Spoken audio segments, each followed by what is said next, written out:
ಆನೇಕಲ್ ತಾಲೂಕಿನ ಹೆಬ್ಬಗೋಡಿ ನಗರಸಭೆಯ 2026-27ನೇ ಸಾಲಿನ ಆಯವ್ಯಯವನ್ನ ನಗರಸಭೆಯ ಅಧ್ಯಕ್ಷರಾದ ಶ್ರೀಮತಿ ಸುಜಾತಾ ಹರೀಶ್ ಅವರು ಇಂದು ಮಂಡಿಸಿದರು. ನಗರಸಭೆ ಕಚೇರಿ ಆವರಣದಲ್ಲಿ ನಡೆದ ಸಭೆಯಲ್ಲಿ ಒಟ್ಟು 3,50,00,000 ರೂಪಾಯಿಗಳ ಉಳಿತಾಯ ಬಜೆಟ್ ಅನ್ನು ಪ್ರಸ್ತುತಪಡಿಸಲಾಯಿತು. ನಗರಸಭೆಯ ಸಮಗ್ರ ಅಭಿವೃದ್ಧಿಯನ್ನ ಗಮನದಲ್ಲಿಟ್ಟುಕೊಂಡು ಮಂಡಿಸಲಾದ ಈ ಬಜೆಟ್ನ ಆರ್ಥಿಕ ಅಂದಾಜು ನಿರೀಕ್ಷಿತ ಆದಾಯ 108 ಕೋಟಿ 13 ಲಕ್ಷ, ಅಂದಾಜು ವೆಚ್ಚ 104 ಕೋಟಿ 63 ಲಕ್ಷ, ಅಂತಿಮ ಉಳಿತಾಯ ಶುಲ್ಕ 3 ಕೋಟಿ 50 ಲಕ್ಷ. ಬಜೆಟ್ ಮಂಡಿಸಿ ಮಾತನಾಡಿದ ಅಧ್ಯಕ್ಷೆ ಸುಜಾತಾ ಹರೀಶ್ ಅವರು, ಹೆಬ್ಬಗೋಡಿ ನಗರಸಭೆಯ ವ್ಯಾಪ್ತಿಯಲ್ಲಿ ಸ್ವಚ್ಛತೆ ಮತ್ತು ಮೂಲಭೂತ ಸೌಕರ್ಯಗಳ ಅಭಿವೃದ್ಧಿಗೆ ನಾವು ಮೊದಲ ಆದ್ಯತೆ ನೀಡಿದ್ದೇವೆ. ನಾಗರಿಕರ ದೈನಂದಿನ ಸಮಸ್ಯೆಗಳನ್ನು ಪರಿಹರಿಸಲು ಬಜೆಟ್ನಲ್ಲಿ ಹೆಚ್ಚಿನ ಅನುದಾನವನ್ನು ಮೀಸಲಿಡಲಾಗಿದೆ. ವಿವಿಧ ಅಭಿವೃದ್ಧಿ ಕಾಮಗಾರಿಗಳ ಮೂಲಕ ನಗರಸಭೆಯನ್ನ ಮಾದರಿಯಾಗಿ ರೂಪಿಸಲು ಒತ್ತು ನೀಡಲಾಗುವುದೆಂದು ತಿಳಿಸಿದರು. ಈ ಸಭೆಯಲ್ಲಿ ನಗರಸಭೆಯ ಉಪಾಧ್ಯಕ್ಷರಾದ ಶ್ರೀಮತಿ ಸುಜಾತಾ ಕೆಪಿ ರಾಜು, ಸ್ಥಾಯಿ ಸಮಿತಿ ಅಧ್ಯಕ್ಷರಾದ ಎಂ ಜಯರಾಮ್, ಪೌರಾಯುಕ್ತರಾದ ಬಿಎಲ್ ರಾಜೇಂದ್ರ ಅವರು ಉಪಸ್ಥಿತರಿದ್ದರು. ಇವರೊಂದಿಗೆ ನಗರಸಭೆಯ ಎಲ್ಲಾ ಚುನಾಯಿತ ಸದಸ್ಯರು, ನಾಮನಿರ್ದೇಶಿತ ಸದಸ್ಯರು ಹಾಗೂ ನಗರಸಭೆಯ ಹಿರಿಯ ಅಧಿಕಾರಿಗಳು ಮತ್ತು ಸಿಬ್ಬಂದಿ ವರ್ಗದವರು ಪಾಲ್ಗೊಂಡು ಬಜೆಟ್ ಮಂಡನೆಯ ಚರ್ಚೆಯಲ್ಲಿ ಭಾಗವಹಿಸಿದ್ದರು. ಇಂದು ನಮ್ಮ ನಗರಸಭೆಯಲ್ಲಿ 26-27ನೇ ಸಾಲಿನ ಆಯವ್ಯಯವನ್ನು ಆಯೋಜನೆ ಮಾಡಿದ್ವಿ. ಈ ಸಭೆಗೆ ಉಪಾಧ್ಯಕ್ಷರು, ಸ್ಥಾಯಿ ಸಮಿತಿ ಅಧ್ಯಕ್ಷರು, ನಗರಸಭೆ ಸದಸ್ಯರು, ಪೌರಾಯುಕ್ತರು, ಸಿಬ್ಬಂದಿ ವರ್ಗದವರು, ಎಲ್ಲರೂ ಪತ್ರಿಕಾ ಮಾಧ್ಯಮದವರು, ದೂರದರ್ಶನ ಮಾಧ್ಯಮದವರು ಎಲ್ಲರೂ ಈ ಸಭೆಗೆ ಬಂದು ಯಶಸ್ವಿಯಾಗಿ ಪೂರ್ಣ ಆಯಿತು. ನಾವು ಈ ಸಲ ನಮ್ಮ ನಗರಸಭೆಯಲ್ಲಿ 108 ಕೋಟಿ ಬಜೆಟನ್ನು ಆಯೋಜನೆ ಮಾಡಿದ್ದೀವಿ. ಅದರಲ್ಲಿ ನಮಗೆ ವೆಚ್ಚ ಅಂತ 104 ಕೋಟಿ, ಉಳಿತಾಯ ಆಗಿರೋದು 3.5 ಕೋಟಿ ಉಳಿತಾಯ ಮಾಡಿದ್ದೀವಿ. ಇಲ್ಲಿ ನಮ್ಮ ಹೆಚ್ಚಿನ ಕಾಮಗಾರಿಗೆ ಕೆರೆ ಬಗ್ಗೆ ಸ್ವಲ್ಪ ಹೆಚ್ಚಿನ ಒತ್ತು ಕಾಮಗಾರಿ ಕೊಟ್ಟಿದ್ದೀವಿ. ಯಾಕಂದರೆ ಕೆರೆಯಲ್ಲಿ ತುಂಬ ನಮ್ಮ ಹೆಬ್ಬಗೋಡಿ ಕೆರೆ ಅಥವಾ ಸುತ್ತಮುತ್ತಲು ನಮ್ಮ ನಗರಸಭೆಯಲ್ಲಿ ಬರೋಂಥ ಕೆರೆಗಳು ನಿಮಗೆ ಗೊತ್ತಿರ್ಬೋದು, ಎಷ್ಟು ನೀರಿಲ್ದಿರ ಈ ಸಲ ತುಂಬ ಅಧ್ವಾನವಾಗಿದೆ. ಅದಕ್ಕೆ ನೀರು ಕೆರೆಗೆ ಅಭಿವೃದ್ಧಿಗೆ, ಸ್ಮಶಾನ ಅಭಿವೃದ್ಧಿಗಳಿಗೆ ಮತ್ತು ಪಾರ್ಕ್ ಅಭಿವೃದ್ಧಿಗೆ ಮತ್ತು ಕುಡಿಯುವ ನೀರಿಗೆ ಹೆಚ್ಚಿನ ಆದ್ಯತೆಯನ್ನು ಕೊಟ್ಟಿದ್ದೀವಿ. ಈ ಸಲ ನಾವು ಕಾವೇರಿ ನೀರನ್ನ ಇನ್ನಷ್ಟು ತರಬೇಕು ಅಂತ ಓಡಾಡೋಕ್ಕೆ ಪ್ರಯತ್ನ ಬೀಳ್ತಾ ಇದ್ದೀವಿ. ಅದಕ್ಕೆ ಹೆಚ್ಚಿನ ಆದ್ಯತೆ ಕೊಟ್ಟಿದ್ದೀವಿ. ಮತ್ತು ಇದು ಶವ ಸಾಗಾಣಿಕೆಗೆ ಇಲ್ಲಿ ತುಂಬ ತೊಂದರೆ ಇತ್ತು, ಒಂದು ವಾಹನ ಇರಲಿಲ್ಲ. ಈ ರೀತಿ ಈ ಬಜೆಟಲ್ಲಿ ಅದನ್ನು ನಾವು ಹೊಸದಾಗಿ ಸೇರಿಸಿದ್ದೀವಿ. ಹೇಳೋದಕ್ಕೆ ಎಲ್ಲ ರೀತಿಯಾಗಿ ನೀರದ್ದು ಹೆಚ್ಚಿನ ಆದ್ಯತೆ ಕೊಟ್ಟಿದ್ದೀವಿ. ನೀರಿಗೆ ಮೊದಲು ಆದ್ಯತೆ ಜಾಸ್ತಿ ಇದೆ. ಅಭಿವೃದ್ಧಿ ಕಾಮಗಾರಿಗಳಿಗೂ ಜನಗಳ ಮೂಲಭೂತ ಸೌಕರ್ಯ, ಕಾಮಗಾರಿಗಳಿಗೆ, ನೀರಿನ ಸೌಕರ್ಯ, ರಸ್ತೆಗಳು ಅಂತ ಅಭಿವೃದ್ಧಿಗೆ ಹೆಚ್ಚಿನ ಆದ್ಯತೆ ಕೊಟ್ಟಿದ್ದೀವಿ.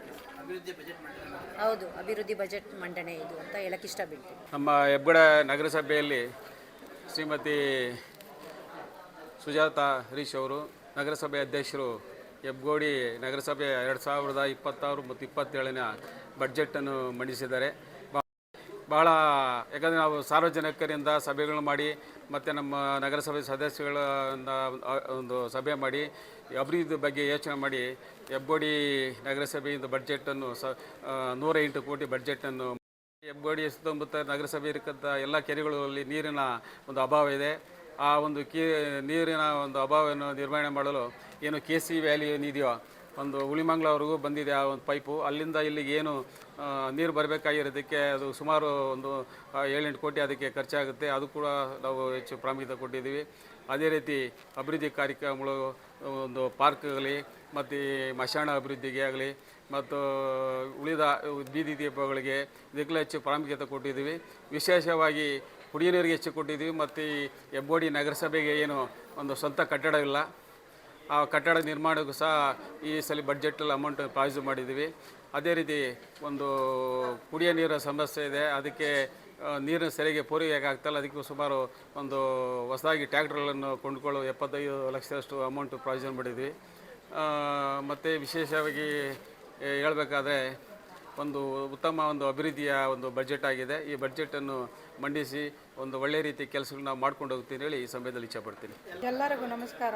ಹೆಬ್ಬಗೋಡಿ ನಗರಸಭೆಯ 26-27ನೇ ಆಯವ್ಯಯ ಅಂದಾಜು ಇವತ್ತು ಹೆಬ್ಬಗೋಡಿ ನಗರಸಭೆಯಲ್ಲಿ ಬಜೆಟ್ ಮೀಟಿಂಗನ್ನು ಹಮ್ಮಿಕೊಳ್ಳಲಾಗಿದೆ. ಬಜೆಟ್ ನಮ್ಮ ನಗರಸಭೆ ಅಧ್ಯಕ್ಷರು ಸುಜಾತ ಹರೀಶ್ ಅವರು, ಉಪಾಧ್ಯಕ್ಷರಾಗಿ ನಾವು ಸುಜಾತ KP ರಾಜ್ ಅವರು, ಆಮೇಲೆ ಸ್ಥಾಯಿ ಸಮಿತಿಯಾಗಿ ಜಯರಾಮ್ ಅವರು, ನಾವು 3 ಜನ ಸೇರಿ ಬಜೆಟ್ ಮೀಟಿಂಗನ್ನು ಮಂಡನೆ ಮಾಡಿದ್ದೀವಿ. ಬಜೆಟ್ ಅಂದಾಜು 108 ಕೋಟಿ ಮಾಡಿದ್ದೀವಿ. ಕಾಮಗಾರಿಗೆ ಅಂದರೆ 104 ಕೋಟಿ, ಉಳಿತಾಯವನ್ನು 35 ಕೋಟಿಯಾಗಿ ಮಾಡಿದ್ದೀವಿ.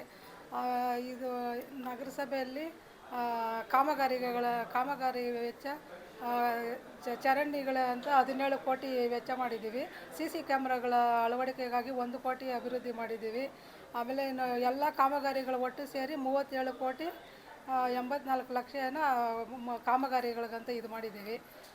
ಕೆರೆ ಅಭಿವೃದ್ಧಿಗಳು, ಕಾವೇರಿ ನೀರಿಗಾಗಿ, ಆಮೇಲೆ ಜನಗಳಿಗೆ ಕ್ಯಾಮ್ರಾಗಳು ತುಂಬ ಬೇಕಾಗಿದ್ದು ಎಲ್ಲ ಕಡೆ ತುಂಬ ಇದಾಗ್ತಾಯಿದೆ. ಅದು ಕ್ಯಾಮ್ರಾಗಳನ್ಬಿಟ್ಟೆ 1 ಕೋಟಿ ಅಂದಾಜು ಮಾಡಿ ಇಟ್ಟಿದ್ದೀವಿ. ಆ 2 ಮಾತು ಹೇಳೋಕ್ಕೆ ನಾನು ಇಷ್ಟಪಡ್ತೀನಿ. ವರ್ಗೂ ಹೋಗಿದೆ, ಇದು ಅಲ್ಲವರೆಗೂ ಬಂದಿದೆ. ನಾವು ನಮ್ಮ ಜಾಗನ ವಶಪಡಿಸ್ಕೊಂಡು ನಮ್ಮ ಇದ್ರ ಬಜೆಟಲ್ಲಿ 3 ಕೋಟಿ ನಮ್ಮ ಕಟ್ಟಡ ಕಟ್ಟೋದಕ್ಕೆ ಅಂತಲೇ ಮೀಸಲಾಗಿಟ್ಟಿದ್ದೀವಿ. ನಗರಸಭೆಯ ವತಿಯಿಂದ ಮೀಸಲಾಗಿಟ್ಟಿದ್ದೀವಿ. ನೂತನ ಕಟ್ಟಡ ಕಟ್ಟಕ್ಕೆ ನಗರಸಭೆಯಿಂದ 3 ಕೋಟಿನ ಇಟ್ಟಿದ್ದೀವಿ, ಮೀಸಲಾಗಿಟ್ಟಿದ್ದೀವಿ.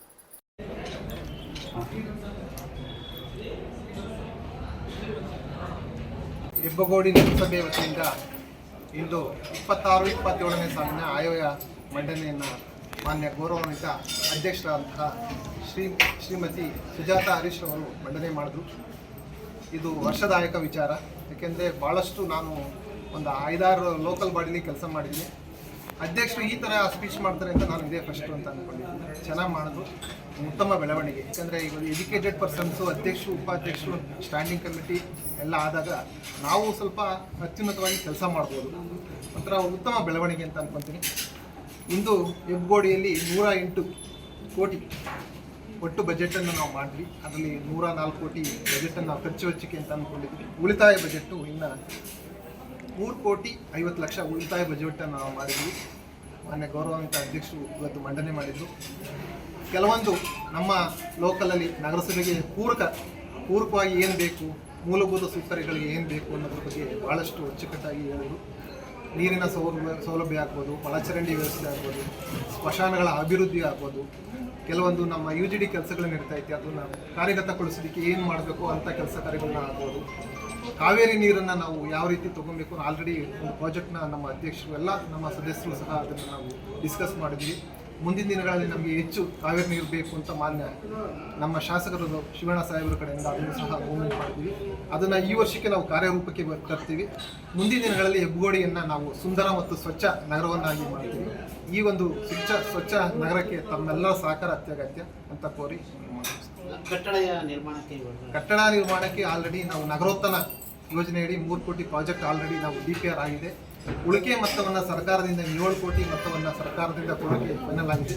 ಒಟ್ಟು 10 ಕೋಟಿ ವೆಚ್ಚದಲ್ಲಿ ನಾವು ಒಂದು ಕಟ್ಟಡವನ್ನು ನಾವು ಮಾಡಬೇಕು ಅಂತ ಒಂದು DPR ಆಗೈತೆ. ಈಗ ಆಲ್ರೆಡಿ ಇದು ನಾವು ಬಾಡಿಗೆ ಕಟ್ಟಡದಲ್ಲಿ ನಾವು ಸಭೆಯನ್ನು ನಡೆಸ್ತಾ ಇದ್ದೀವಿ. ಮುಂದಿನ ದಿನಗಳಲ್ಲಿ ನಾವು ಸ್ವಂತ ಕಟ್ಟಡದಲ್ಲಿ ನಾವು ಕಟ್ಟಡಗಳನ್ನು ನಿರ್ಮಾಣ ಮಾಡಿ ನಿಮ್ಮನ್ನೆಲ್ಲ ಕರೆದು ನಾವು ಬಜೆಟ್ ಮಾಡಬೇಕು ಅಂತ ನಾನು ಅಂದ್ಕೊಂಡಿದ್ದೀನಿ. ಅದು DPR ಸಹ ಆಗೈತೆ. DPR ಎಲ್ಲ ಫೈನಲ್ ಆಗಿದೆ. ನಮ್ಮ ಯಾಕೆಂದರೆ 1 ಕೋಟಿ ಮೇಲ್ಪಟ್ಟು ಏನೇ ನಾವು ಟೆಂಡರ್ ಕರೀಬೇಕು ಅಂದರೂ ಸರ್ಕಾರದ ಹಂತದಲ್ಲಿ ಅದು ತೀರ್ಮಾನ ಆಗಬೇಕಾಗುತ್ತೆ. ಅದು ನಮ್ಮ DMA ಹೆಡ್ ಆಫೀಸಲ್ಲಿ ಫೈನಲ್ ಆಗ್ತಾಯಿದೆ. ಸುಮಾರು ಇನ್ನೊಂದು 1 ವಾರ ಅಥವಾ 2 ವಾರದಲ್ಲಿ ಅದು DPR ಎಲ್ಲ ಫೈನಲ್ ಆಗಿ ಟೆಂಡರ್ ಪ್ರೋಸೆಸ್ ಮಾಡಿ ಇನ್ನೊಂದು 2 ತಿಂಗಳು ನಾವು ಟೆಂಡರ್ ಕರೆದು ವರ್ಕ್ ಆಟ ಕೊಡ್ತೀವಿ. ಅಭಿವೃದ್ಧಿ ನಾನು ನೋಡಿದ ಮಟ್ಟಿಗೆ ಬೇರೆ ಮುನ್ಸಿಪಾಲ್ಟಿ ಹೋಲಿಸ್ಕೊಂಡ್ರೆ ಇಲ್ಲಿ ಹಣಕಾಸಿನ ವ್ಯವಸ್ಥೆ ಚೆನ್ನಾಗೈತೆ. ಅಂದರೆ ತೆರಿಗೆ ಮಟ್ಟದಲ್ಲಿ ತೆರಿಗೆಗಳೆಲ್ಲ ಇನ್ ಟೈಮ್ಗೆ ನಮ್ಮ ಇಲ್ಲಿ ಅಪಾರ್ಟ್ಮೆಂಟ್ಗಳೆಲ್ಲ ಜಾಸ್ತಿ ಆಗಿರೋದ್ರಿಂದ ಅವರೆಲ್ಲ ಇನ್ ಟೈಮ್ಗೆ ತೆರಿಗೆಗಳನ್ನ ಕಟ್ತಾರೆ. ತೆರಿಗೆ ಮೊತ್ತದಲ್ಲಿ ನಾವು ಏನು ಎಲ್ಲೆಲ್ಲಿ ಪೂರಕವಾಗಿ ಎಲ್ಲೆಲ್ಲಿ ಎಮರ್ಜೆನ್ಸಿ ಕೆಲಸಗಳಾಗಬೇಕು ನಾವು ಅದು ಮಾಡ್ತಾ ಇದ್ದೀವಿ. ಈಗ ಆಲ್ರೆಡಿ ನಾವು ಒಂದು 8ರಿಂದ 9 ಕೋಟಿ ನಾವು ಟೆಂಡರ್ಗಳನ್ನ ನಾವು ಪೂರಕವಾಗಿ ಎಲ್ಲೆಲ್ಲ ಎಮರ್ಜೆನ್ಸಿ ಕೆಲಸ ಆಗಬೇಕು ಅದನ್ನು ಟೆಂಡರ್ಗಳು ಸಹ ಕರೆದಿದ್ದೀವಿ. ಆ ಕೆಲಸಗಳಾದರೆ ಭಾಳಷ್ಟು ಡೆವಲಪ್ಮೆಂಟ್ ಆಗುತ್ತೆ ಅಂತ ಅಂದ್ಕೊಂಡಿದ್ದೀವಿ.